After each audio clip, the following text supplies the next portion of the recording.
അപ്പമ്മയും കാണാൻ പോകുന്ന സമയത്ത് ഞാൻ 4ലാണ് പഠിച്ചത്. ആ സമയത്താണെങ്കിൽ ഇവർ ഫുഡ് വാങ്ങിക്കാൻ പോകാമെന്ന് പറഞ്ഞ് പുറത്തേക്ക് ഇറങ്ങുമായിരുന്നു. 9 വർഷം മുമ്പ് ഏപ്രിൽ 6-ാം തീയതിയാണ് കാണാതായിരിക്കുന്നത്. എൻ്റെ ഫാദർ അന്നത്തെ ദിവസം ഇറങ്ങുമ്പോഴത്തേക്കും പേഴ്സ്, പാസ്പോർട്ട്, അങ്ങനെ ATM കാർഡ്, അങ്ങനെ ഒരു കാര്യങ്ങളും എടുത്തിട്ടുണ്ടായിരുന്നില്ല. വിളിച്ച് വീട്ടിൽ നിന്ന് ഇറങ്ങുന്നത് തന്നെ ഇക്ക എങ്ങോട്ടാണെന്നും ചോദിച്ചുകൊണ്ടാണെന്നാണ് പറഞ്ഞത്. ആ മൊഴി ഈ പിതാവ് കൊടുത്തിട്ടുണ്ട്, പാപ്പ കൊടുത്തിട്ടുണ്ട്. ഞങ്ങൾക്ക് പോലീസ് അന്വേഷിച്ചുകൊണ്ടിരുന്നപ്പം നല്ല രീതിക്ക് അന്വേഷണം നടന്നിരുന്നു. പക്ഷേ ക്രൈം ബ്രാഞ്ചിലോട്ട് പോയി കഴിഞ്ഞപ്പം നമുക്ക് നമ്മുടെ നേരെ തിരിയുമായിരുന്നു. ഞാൻ പറയും, നമുക്ക് അന്വേഷണം തൃപ്തികരമല്ലാത്തതുകൊണ്ടാണല്ലോ നമ്മൾ ക്രൈം ബ്രാഞ്ചിൽ വിട്ടത്. എനിക്ക് 5 പെങ്ങന്മാരാണ്. 5ാമത്തോളാണ് ഈ കാണാതായത്.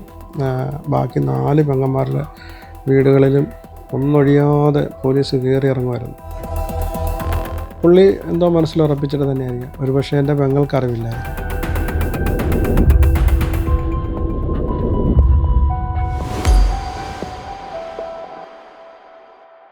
മിസ്സിങ് ആയിരിക്കുന്നത് എൻ്റെ ഇളയ സഹോദരി ഹബീബയും അവളുടെ ഭർത്താവ് ഹാഷിമുമാണ്.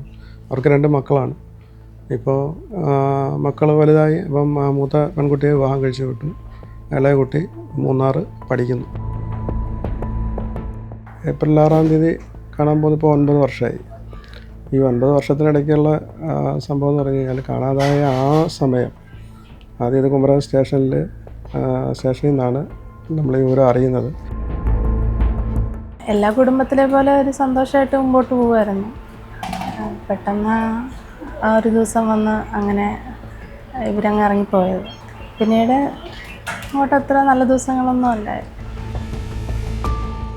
അപ്പമ്മയും കാണാൻ പോകുന്ന സമയത്ത് ഞാൻ 4ലാണ് പഠിച്ചത്. ആ സമയത്താണെങ്കിൽ ഇവർ ഫുഡ് വാങ്ങിക്കാൻ പോകാമെന്ന് പറഞ്ഞ് പുറത്തേക്ക് ഇറങ്ങുമായിരുന്നു. ആ സമയത്ത് എൻ്റെ മദർ ഫുഡ് എനിക്ക് അന്ന് 4 പഠിക്കുന്ന സമയത്ത് എനിക്ക് ഫുഡ് വാരി തന്നിട്ടാണ് പോയത്. അപ്പം ഫാദർ ഇങ്ങനെ വെളിയിൽ പോകണമെന്ന് പറഞ്ഞപ്പം ഇങ്ങനെ മദറിനെ വിളിച്ചുകൊണ്ട് പോയതാണ്. ഇന്ന് ഒരു ഹർത്താൽ ദിനമായിരുന്നു. ഒരു 8:30-9 മണിയൊക്കെ ആയി കാണും. അച്ഛൻ TV കണ്ടുകൊണ്ടിരിക്കുകയായിരുന്നു. അപ്പം ഞാനവിടെ പഠിച്ചുകൊണ്ടിരിക്കുക. അനിയനെ ഫുഡ് കൊടുത്തു, അവൻ ഉറങ്ങാൻ പോയി. അപ്പം ഇവർ രണ്ടുപേരും ആ സമയത്ത് ഒരു 9 മണിയൊക്കെ ആയി കാണും. ആ സമയത്ത് ഇവർ പുറത്ത് പോകാമെന്ന് പറഞ്ഞ് പോയി. അപ്പം ഞാൻ കരുതി തിരിച്ചു വരുമെന്ന് വിചാരിച്ച് ഇരുന്ന്. അപ്പം ഒരു 11-12 കാണാതായപ്പോൾ ഞാൻ വീട്ടിലുണ്ടാക്കിയ ഫുഡ് കഴിച്ചിട്ട് അങ്ങ് കയറി കിടന്നു. പിന്നീട് രാവിലെ എഴുന്നേറ്റ് വാപ്പ വന്ന് പറഞ്ഞു അവർ തിരികെ വന്നിട്ടില്ല എന്ന് പറഞ്ഞു. അതായിരുന്നു അന്നത്തെ ആ ഒരു ദിവസം. എൻ്റെ ഫാദർ അന്നത്തെ ദിവസം ഇറങ്ങുമ്പോഴത്തേക്കും പേഴ്സ്, പാസ്പോർട്ട്, അങ്ങനെ ATM കാർഡ്, അങ്ങനെ ഒരു കാര്യങ്ങളും എടുത്തിട്ടുണ്ടായിരുന്നില്ല. ഇവരിറങ്ങുമ്പം ഒരു മണി എന്ന് പറയുന്ന ഒരു സോഴ്സ് വേണമല്ലോ. അപ്പം ഇവർക്ക് മാക്സിമം എത്രത്തോളം പോകാൻ പറ്റും അത്രത്തോളമല്ലേ പോകാൻ പറ്റുള്ളൂ. അധികം ട്രാവൽ ചെയ്തിട്ടുണ്ടാകത്തില്ലല്ലോ. അപ്പം ഞങ്ങളുടെ വാപ്പയ്ക്കും ഉമ്മയ്ക്കും വേണ്ടിയിട്ട് തന്നെ ഞങ്ങളിപ്പോഴും കാത്തിരിക്കുന്നു. ഏതെങ്കിലും ഒരു കാലത്ത് വരുമെന്ന് തന്നെയാണ് ഞങ്ങളുടെ ഒരു പ്രതീക്ഷ. ഈ കേസ് അന്വേഷിക്കാനായിട്ട് CCTV മറ്റു കാര്യങ്ങൾ ഒക്കെ ആ സമയത്തൊക്കെ ഞങ്ങൾ 2 ലക്ഷം കൊണ്ടുപോകും കാര്യങ്ങളൊക്കെ ചെയ്തു. പക്ഷേ പൊടുന്നതിനെ പെട്ടെന്തോ അവർ പറഞ്ഞത് അത് ഒരു പ്രമാദമായ കേസായതുകൊണ്ട് ഞങ്ങൾ വെസ്റ്റ് പോലീസ് സ്റ്റേഷനിലേക്ക് ഇത് മാറ്റുമെന്ന് പറഞ്ഞു. അങ്ങനെ ഈ ഒരാഴ്ച പോലും എടുക്കുന്നതിന് മുന്നേ ആ സ്റ്റേഷനിൽ നിന്ന് ഈ കേസ് അങ്ങോട്ട് പോയി. പിന്നീട് അങ്ങോട്ട് ഒരു ഉഷാറില്ലാത്ത രീതിയിലാണ് കേസ് അങ്ങ് മുന്നോട്ട് പോയത്. ഇവർ ആ കേസിനകത്ത് പറഞ്ഞിരിക്കുന്നത് ഭക്ഷണം വാങ്ങാൻ പോയി എന്നുള്ളതാണ്. പക്ഷേ രഞ്ജൻകുമാർ സാറ് SI വീട്ടിൽ വന്ന് അന്വേഷിക്കുമ്പം ഈ ഭക്ഷണം തലേദിവസം ഉണ്ടാക്കിയതിൻ്റെ കാര്യങ്ങളും എല്ലാവർക്കും ഭക്ഷണം കൊടുത്ത കാര്യങ്ങളും ഒക്കെ അന്ന് ഇവരതിൻ്റെ മൊഴി കാര്യങ്ങൾ കൊടുത്തിട്ടുണ്ട്. ഭക്ഷണം വാങ്ങാൻ പോയി എന്നുള്ളതിനെക്കുറിച്ച് നമ്മൾ ഇന്നും എൻ്റെ വ്യക്തിപരമായ രീതിയിൽ എനിക്ക് ആ ഒരു കാര്യത്തിനോട് യോജിപ്പില്ല. ആദ്യ സമയങ്ങളിലൊക്കെ ഒരുപാട് പ്രയാസങ്ങൾ നേരിട്ടു. എനിക്ക് 5 പെങ്ങന്മാരാണ്. 5ാമത്തോളാണ് ഈ കാണാതായത്. ബാക്കി 4 പെങ്ങന്മാരുടെ വീടുകളിലും ഒന്നൊഴിയാതെ പോലീസ് കയറി ഇറങ്ങുമായിരുന്നു. അതിന് ഞങ്ങൾ ഒരുപാട് പ്രയാസപ്പെട്ടു. കാരണം അവരുടെയൊക്കെ വീടുകളിൽ ചെല്ലാതെ, അവരൊക്കെ വിവാഹം കഴിച്ചു വിട്ട സ്ഥലങ്ങളാണ്. അവിടെ അന്വേഷണ ഉദ്യോഗസ്ഥർ പലതവണ കയറി ഇറങ്ങി അത് നിൽക്കണോ, അത് ഞങ്ങൾ ഒഴിവാക്കിച്ചത് ഞാൻ ഈ മുഖ്യമന്ത്രിയെ കണ്ടതിന് ശേഷം. നമ്മുടെ സാറേ, ഞങ്ങളെന്ത് തെറ്റ് ചെയ്തിട്ടാന്ന് ചോദിച്ചു. ഞങ്ങളെ ഒരുപാട് ബുദ്ധിമുട്ടിച്ചു ഇവർ. ഞങ്ങളെന്ത് തെറ്റ് ചെയ്തിട്ടാണ്? കാരണം ആ വീട്ടിൽ നിന്ന് കാണാതായി, അവിടെ നിന്ന് നഷ്ടപ്പെട്ട ആൾ. ഇവിടുമായിട്ട് യാതൊരു ബന്ധമില്ല. എൻ്റെ സഹോദരിമാരുമായിട്ട് ബന്ധമില്ല, സഹോദരങ്ങളുമായിട്ടും ബന്ധമില്ല, ഞാനുമായിട്ടും ബന്ധമില്ല. പക്ഷേ ഞങ്ങളുടെ വീടുകളിലെല്ലാം പോലീസ് ഭയങ്കര അന്വേഷണമായിട്ട് നടന്നു.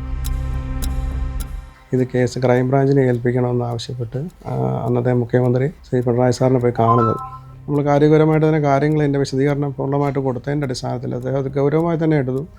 ഒറ്റ ദിവസം കൊണ്ട് തന്നെ ഈ കേസ് ക്രൈംബ്രാഞ്ചിലേക്ക് വിടുകയും ചെയ്തു. അന്വേഷണം തൃപ്തികരമല്ലാത്തതുകൊണ്ടാണല്ലോ നമ്മളത് ക്രൈംബ്രാഞ്ചിന് വിട്ടത്. അങ്ങനെ ഇത് ക്രൈംബ്രാഞ്ചിൻ്റെ ഇത് മുന്നോട്ട് കുറേ നാളുകൾ അങ്ങനെ മുന്നോട്ട് പോയി. ആ തുടങ്ങിയ സമയത്ത് ഇവർ അന്ന് അജ്മീറിൽ എന്തോ ഒരു അന്വേഷണമായിട്ട് ബന്ധപ്പെട്ട് നിൽക്കുന്ന ആ സമയമായിരുന്നു. അപ്പോൾ ആ അന്വേഷണത്തിലേക്ക് പോകുന്ന ആ സമയത്താണ് എൻ്റെ അളിയൻ്റെ വാപ്പ ക്രൈംബ്രാഞ്ചിൻ്റെ അന്വേഷണം ശരിയല്ല എന്നും പറഞ്ഞ് CBI അന്വേഷണം ആവശ്യപ്പെട്ട് അദ്ദേഹം ഒരു കേസ് ഫയൽ ചെയ്തു ഹൈക്കോടതിയിൽ. കാരണം ഇവർ അന്വേഷണം തുടങ്ങി 10 ദിവസമെങ്കിലും ആയെങ്കിലും നമുക്ക് കുഴപ്പമില്ല. ഇവർ അന്വേഷണം പോലും തുടങ്ങി. അപ്പോൾ അതിനകത്ത് എന്തോ ഒരു ദുരൂഹത ഉണ്ടെന്നുള്ള ഒരു കാര്യം നമുക്ക് മനസ്സിലായതുകൊണ്ടാണ് അകന്ന ആ കേസിൽ ഞാൻ കക്ഷി ചേർന്നു. അങ്ങനെ കക്ഷി ചേർന്നിട്ടാണ് ആ CBI അന്വേഷണം അന്ന് നമ്മൾ വേണ്ട, നമുക്ക് ക്രൈംബ്രാഞ്ചിൻ്റെ അന്വേഷണം തൃപ്തികരമാണെന്നും പറഞ്ഞ് അന്ന് ഞാൻ എന്നോട് ചോദിച്ചപ്പോൾ ഞാൻ അവർക്ക് റിപ്പോർട്ട് കൊടുത്തത്. ആദ്യം മെയിനായിട്ട് അന്വേഷണം നടന്ന CCTV ആയിരുന്നു. അതിനുശേഷം ഇടുക്കി ജില്ല കേന്ദ്രീകരിച്ചായിരുന്നു മെയിനായിട്ട് മലയോര പ്രദേശങ്ങൾ. കാരണം വെച്ച് കഴിഞ്ഞാൽ ഇദ്ദേഹം ഈ കാണാതാകുന്നതിന് ഒരു 3 ദിവസം മുന്നേ ഒരു യാത്ര നടത്തിയിരുന്നു. കാണാതാകുന്നതിൻ്റെ തലേന്ന് തനിച്ച് ഒറ്റയ്ക്ക് യാത്ര ചെയ്തത് അദ്ദേഹം ആ ലൊക്കേഷൻ ടവർ, കുട്ടിക്കാനം, പാമ്പനാർ, ഇടുക്കി ഡിസ്ട്രിക്റ്റിൻ്റെ പല മേഖലകളായിരുന്നു അന്നത്തെ അദ്ദേഹത്തിൻ്റെ യാത്ര. അതെന്തിനായിരുന്നു എന്നുള്ളതിനെക്കുറിച്ച് അവർ അന്വേഷണം ശരി. അതുകൊണ്ടാണ് ആ ജില്ല കേന്ദ്രീകരിച്ച് നല്ലൊരു അന്വേഷണം ഇവർ നടത്തിയത്. ക്യാമറ ഉപയോഗിച്ച് ഹെലിക്യാം ഉപയോഗിച്ചൊക്കെ നല്ല രീതിയിൽ അന്വേഷണം നടത്തി. പക്ഷേ അതും ഈ പറഞ്ഞ പോലെ എന്നെ സംബന്ധിച്ച് എനിക്ക് ആ തൃപ്തികരമാകുന്ന രീതിയിലൊരു അന്വേഷണം ഇടുക്കി ജില്ലയിൽ നടന്നില്ല. കാരണം അത് പെട്ടെന്ന് അത് വൈലപ്പ് ചെയ്തു. എന്തോ സംശയങ്ങളോ അങ്ങനെയുള്ള എന്തൊക്കെയോ കേസല്ല. കാണാതായത് 2 പേരും കൂടിയാണ്. അതാണ് നമുക്കിപ്പോൾ അവിടെയല്ലേ ഭർത്താവുമായിട്ട് പ്രശ്നമുണ്ടെങ്കിൽ അല്ലെങ്കിൽ ഭാര്യയ്ക്ക് മാത്രം പ്രശ്നം ഉണ്ടാകണം. ഇത് ഒരാൾക്ക് തന്നെ അല്ലല്ലോ, ഇത് 2 പേർക്കും സംഭവിച്ചില്ല. 2 പേരും അല്ലേ പോയിരിക്കുന്നത്. ഈ 2 പേരുടെ നഷ്ടപ്പെടലാണ് നമുക്ക് ഏറ്റവും കൂടുതൽ പ്രയാസം വരുത്തുന്നതും ഇത് എന്ത് സംഭവിച്ചു എന്ന് നമ്മൾ ശരിക്കും ചിന്തിപ്പിക്കുന്നതും. സാമ്പത്തിക ഇടപാട് പുള്ളിക്കൊന്നുമില്ല, സാമ്പത്തികം ഉള്ള ആളാണ്. പിന്നെ ഉള്ള ഒരു പ്രശ്നം എന്ന് പറഞ്ഞു കഴിഞ്ഞാൽ ഇദ്ദേഹത്തിനൊരു വണ്ടി ഉണ്ട്. വണ്ടി ഓരോ പ്രാവശ്യം 1 വർഷം അല്ലെങ്കിൽ 2 വർഷത്തേക്കുള്ളിൽ ഇദ്ദേഹം വണ്ടി ഉപയോഗിക്കില്ല, പുതിയ വണ്ടി വാങ്ങും. അങ്ങനെ ലാസ്റ്റ് വാങ്ങിച്ച വണ്ടിയാണ് ഈ വാഗണാർ കാർ വാങ്ങിച്ചത്. വാഗണാർ വാങ്ങിച്ചിട്ട് ഒരാഴ്ച കഴിഞ്ഞിട്ട് ഞാൻ അവിടെ ഒരു ദിവസം ആ വീട്ടിൽ പോയായിരുന്നു. ജസ്റ്റ് അങ്ങനെ പോയ പിടിക്കുന്ന ജസ്റ്റ് കയറിയത്. അപ്പോൾ പറഞ്ഞു വണ്ടി നമ്പർ കിട്ടിയിട്ടില്ല. അപ്പോൾ ഞാൻ അന്ന് ചോദിച്ചായിരുന്നു ഞാൻ നമ്പറിൻ്റെ കാര്യം. ഞാൻ പറഞ്ഞു അത് കൊടുത്തിട്ടുണ്ട് അളിയ, എൻ്റെ പോലെ നമ്പർ കൊടുത്തിട്ടുണ്ടെന്ന് എന്നോട് പറഞ്ഞു. അത് ഉടനെ കിട്ടുമെന്ന് പറഞ്ഞു. പക്ഷേ ആ നമ്പർ അതിലും ദുരൂഹതയുണ്ട്. കാരണം വെച്ച് കഴിഞ്ഞാൽ 1 മാസക്കാലമായിട്ട് ഇതിന് നമ്പർ എടുത്തിട്ടില്ല. അപ്പോൾ എന്തൊക്കെയോ ഇദ്ദേഹം തീരുമാനിച്ചിരുന്നു എന്നുള്ളത് അത് അദ്ദേഹത്തിന് മാത്രമേ അറിയത്തുള്ളൂ. പുള്ളിക്ക് എന്തായാലും ഈ ഒരു തീരുമാനം ഉണ്ടായിരുന്നു. ഇല്ലായിരുന്നെങ്കിൽ ആ വണ്ടിയുടെ നമ്പർ അവരുടെ കമ്പനിയിൽ നിന്ന് അവരുടെ ഷോറൂമിൽ നിന്നും പലതവണ വിളിച്ചു, നിങ്ങൾ രജിസ്റ്റർ ചെയ്യാൻ പറഞ്ഞ രജിസ്ട്രേഷൻ നടന്നിട്ടില്ല. പുള്ളി എന്തോ മനസ്സിലുറപ്പിച്ചിട്ട് തന്നെയായിരിക്കാം. ഒരുപക്ഷെ എൻ്റെ പെങ്ങൾക്ക് അറിവില്ലായിരിക്കും. പിന്നെ മറ്റൊരു കാര്യം, പിതാവ് അന്ന് ഒരു സംഗതി പറയുന്നുണ്ട്. കാരണം ഇദ്ദേഹമാണ് വണ്ടിയായിട്ട് ആദ്യം ഇറങ്ങിയത്. പുറകെ എൻ്റെ സഹോദരി ഓടിപ്പോയി കയറുകയാണ് ചെയ്തതെന്ന് പറഞ്ഞു. അപ്പോൾ കയ്യിലൊന്നും എടുത്തിട്ടില്ല. അവിടെ നിന്ന നിപ്പിൽ പോയി വണ്ടിയിൽ കയറി അങ്ങ് പോകുമായിരുന്നു ചെയ്തെന്ന് പറഞ്ഞു. ഒരുപക്ഷെ എൻ്റെ ഒരു നിഗമനത്തിൽ വണ്ടിയെ വിളിച്ചു, എന്നാൽ എങ്ങോട്ടാണെന്ന് പോയി ചോദിക്കും. വിളിച്ച് വീട്ടിൽ നിന്ന് ഇറങ്ങുന്നത് തന്നെ എങ്ങോട്ടാണെന്നും ചോദിച്ചുകൊണ്ടാണെന്നാണ് പറഞ്ഞത്. എടപ്പോ നിങ്ങൾ എടപ്പോ ഈ സമയത്ത് ഇപ്പോൾ എടപ്പോന്ന് ചോദിച്ചുകൊണ്ട് അതിൻ്റെ ആ മൊഴി ഈ പിതാവ് കൊടുത്തിട്ടുണ്ട്, പാപ്പ കൊടുത്തിട്ടുണ്ട്. ഓടിപ്പോയി വണ്ടിയെ കയറി പെട്ടെന്ന് സ്റ്റാർട്ട് ചെയ്ത് പോയതായിരിക്കാം. അതായിരിക്കും അവളുടെ കയ്യിലൊന്നുമില്ലായിരുന്നു. അദ്ദേഹത്ത് കിടക്കുന്ന ആ ഒരു സ്വർണം അത് മാത്രമേ ഉള്ളൂ. ജീവിക്കണം എന്നുള്ള ആഗ്രഹം എല്ലാ മനുഷ്യനും ഉള്ള പോലെ അവനും നല്ല രീതിയിൽ ജീവിക്കണമെന്നുള്ള ആഗ്രഹമായിരുന്നു. അല്ലാതെ വേറെ യാതൊരു പ്രശ്നങ്ങളും എന്നോട് അങ്ങനെ വേറൊന്നും പറഞ്ഞിട്ടില്ല. ഉമ്മ മരിച്ചതിന് ശേഷം ഇച്ചിരി മാനസികമായിട്ട് അവന് ബുദ്ധിമുട്ടുണ്ടായിരുന്നു, വിഷമം ഉണ്ടായിരുന്നു ഉമ്മ മരിച്ചതിന് ശേഷം. എന്നാലും അവർ തമ്മിൽ നല്ല സ്നേഹത്തിലായിരുന്നു കേട്ടോ. പോകുന്ന ആ ഒരു സമയമൊക്കെ ആയപ്പോൾ അവർ നല്ല സ്നേഹത്തിലായിരുന്നു. ഒരു കുഴപ്പമായിട്ടുണ്ടായിട്ട് തോന്നിയില്ല. മുമ്പൊക്കെ ഇടയ്ക്കൊക്കെ എല്ലാവരുടെയും പോലെ ചെറിയ പണക്കങ്ങളൊക്കെ ഉണ്ടെങ്കിൽ തന്നെയും ഈ പോകുന്ന സമയത്ത്, ആ കാണാതാകുന്ന സമയത്തൊക്കെ അവർ നല്ല സ്നേഹത്തിലായിരുന്നു. കൂടെ വലിയപ്പായും മാമിയും അമ്മ എല്ലാവരും ഉണ്ടായിരുന്നു. എന്നാലും ഒരു പോയിൻ്റ് എത്തുമ്പോൾ നമുക്കുള്ളിലൊരു ഭയങ്കര ഒരു വിഷമമായിരുന്നു. സ്കൂളിലൊക്കെ പോകുമ്പോഴും അങ്ങനെ പേരൻസ് മീറ്റിംഗ് വരുമ്പം അങ്ങനെയൊക്കെ വിഷമം വന്നിട്ടുണ്ട്. അങ്ങനെ ഒരു ഇൻസിഡൻറ്റ് നടന്നിട്ടില്ല എന്ന് വിചാരിച്ചിട്ട് എന്നാലേ മുമ്പോട്ട് പോകാൻ പറ്റത്തുണ്ടായിരുന്നുള്ളൂ. അപ്പയും അമ്മയും കാണാതായതുകൊണ്ട് ഇപ്പം ഇതുവരെ ഒരു തുമ്പും കിട്ടിയിട്ടില്ല ഇതുവരെ. അപ്പം നമുക്കും ഇതുണ്ട്, നമുക്ക് ഓരോ ചൈൽഡ്ഹുഡ് ഡ്രോമയുണ്ട്, അപ്പം നമ്മളത് പ്രകടിപ്പിക്കുന്നില്ല. അപ്പം അതായത് നമുക്കും ടെൻഡൻസി ഉണ്ട് എന്നിട്ട് അറിയണം എന്താ പറ്റിയത്, ഇപ്പം എന്തെങ്കിലും പറ്റിയോ ഇല്ലയോ, എവിടെയുണ്ട്, എങ്ങനെ നമുക്കറിയണമെന്നുണ്ട്. പക്ഷേ നമുക്കിതുവരെയായിട്ട് ഒരു ലീഡ് പോലും കിട്ടിയിട്ടില്ല. ഞങ്ങൾ വർഷങ്ങളായിട്ട് മസ്കറ്റിലായിരുന്നു. വളരെ ചെറുതായിരുന്നപ്പം തന്നെ പോയതാണ്. ഞങ്ങൾ അന്ന് പോകുമ്പോഴും ഇവിടെ ഉണ്ടായിരുന്നു. ഞങ്ങൾ തിരിച്ച് എയർപോർട്ടിൽ പോകുന്ന വഴിക്ക് പിള്ളേരെ അവിടെ ആക്കിയിട്ടാണ് ഞങ്ങൾ പോയത്. ഞാൻ വിളിച്ചു, അഭിമാ ഡയൽ ചെയ്ത് വന്ന് ഞാൻ വിളിച്ചപ്പം ഞാൻ കോട്ടയത്തുണ്ട്. എന്നോട് പറഞ്ഞാൽ കോട്ടയത്തുണ്ട്. ഞാൻ ചോദിച്ചു നീ എവിടെ വന്നു? അപ്പം കോട്ടയത്തുണ്ടെന്ന് പറഞ്ഞു. ഞാൻ ചോദിച്ചു എന്താ, ഞങ്ങൾ പോകുന്ന കാര്യം അറിയത്തില്ലായിരുന്നു, എന്നാ വരാഞ്ഞതെന്ന് ചോദിച്ചപ്പോൾ ഞാൻ ഒരു ജോലിയുടെ കാര്യം അന്വേഷിക്കാനായിട്ട് വന്നതെന്ന് എന്നോട് പറഞ്ഞു. തലേന്ന് അവർ ഇപ്പം പോയത് എന്നോട് പറഞ്ഞത് കോട്ടയം പോയെന്നല്ലേ പറഞ്ഞത്, കോട്ടയത്തുണ്ടെന്നല്ലേ പറഞ്ഞത്.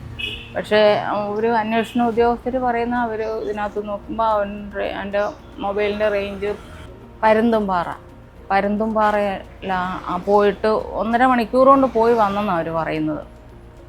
അപ്പോൾ ആ ഒരു ഇത് വെച്ചിട്ട് പിന്നെ അന്വേഷണം അങ്ങോട്ടായിരുന്നു കൂടുതലും, കൊക്കകളിലൊക്കെ. പിന്നെ വെള്ളത്തിൽ ജലാശയങ്ങളിലെല്ലാം നോക്കി, കായൽ നമ്മുടെ ആ ഭാഗത്ത് ഇവിടെയൊക്കെയുള്ള എല്ലാ ജലാശയങ്ങളിൽ, പിന്നെ പാറമട, ഒരുമാതിരിപ്പെട്ട എല്ലാ ഇതിലും നോക്കി പോലീസ് അന്വേഷിച്ചുകൊണ്ടിരുന്നപ്പോൾ. നമ്മുടെ പ്ലാൻ എന്നാലും ഇനിയിപ്പം CBI അന്വേഷണമായിട്ട് മുന്നോട്ട് പോകണം എന്നുള്ളതാണ് നമ്മുടെ പ്ലാൻ. അതാണ് അത് മുഖ്യമന്ത്രിയെ നേരിട്ട് കണ്ടിട്ട് വേണം ഇതിനെക്കുറിച്ചൊന്ന് കാര്യങ്ങൾ ചർച്ച ചെയ്യാനായിട്ട്. ഞങ്ങൾക്ക് പോലീസ് അന്വേഷിച്ചുകൊണ്ടിരുന്നപ്പം നല്ല രീതിക്ക് അന്വേഷണം നടന്നിരുന്നു. പക്ഷേ ക്രൈം ബ്രാഞ്ചിലോട്ട് പോയി കഴിഞ്ഞപ്പം നമുക്ക് നമ്മുടെ നേരെ തിരിയുമായിരുന്നു. പിന്നെ നമുക്ക് കിട്ടേണ്ടതെന്ന് പറഞ്ഞാൽ ഇവരെയാണ്. നമുക്ക് അന്വേഷിച്ചാൽ അവർക്ക് എന്ത് പറ്റിയെന്നുള്ളതാണ് നമുക്കറിയേണ്ടത്. അവരെവിടെയുണ്ട്, എന്ത് സംഭവിച്ചു എന്ന് അറിയാനായിട്ട് ഒരു ആഗ്രഹം ഉണ്ട്. അന്വേഷണത്തിന് കുറച്ചൊരു ഇതിപ്പോൾ വന്നിട്ടുണ്ട്. അപ്പോൾ അതൊരു കുറച്ചുകൂടെ നല്ലൊരു സ്ട്രോങ് ആകാനായിട്ട് പ്രതീക്ഷിക്കുന്നു.